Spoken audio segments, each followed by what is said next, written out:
Aurora, a judge rules the owner of a shuttered apartment building will have to provide housing for its former tenants for at least 14 days. A former resident of the Fitzsimmons Place Apartments is suing the property owners and managers. Hundreds of people were evicted yesterday under orders from the city. Aurora officials say that the building is unlivable with code violations including rat and bug infestations, overflowing dumpsters, water leaks, and structural damages. Those residents were only given a few days' notice. Most haven't been able to find a new place to live. The city is offering vouchers for hotel rooms through the end of the month. Yeah, but in a lawsuit filed this week, a now homeless one-time resident says that having his former landlords foot the bill for temporary housing should only be the beginning. Your reporter in Aurora, Michael Beta, spoke to the lawyer representing him. One former tenant of these now shuttered apartment buildings is suing the building's owners and management companies, trying to get a new place to live for those who were displaced by its closing. This is not enough time.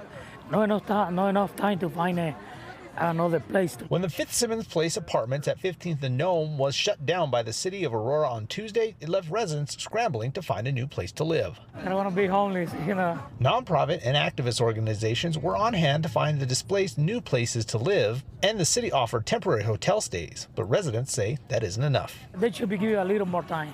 It's not fair.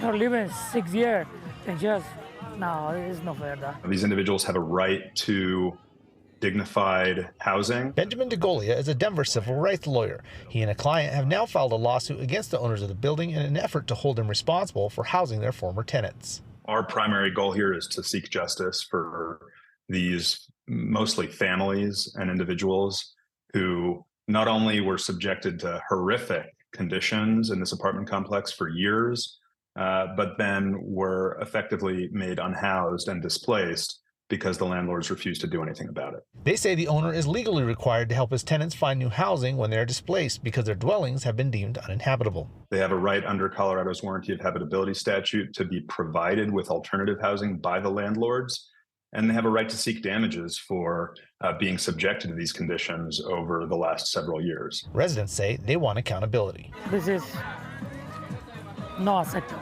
Now, I did reach out to lawyers for the building owners. I have not heard back.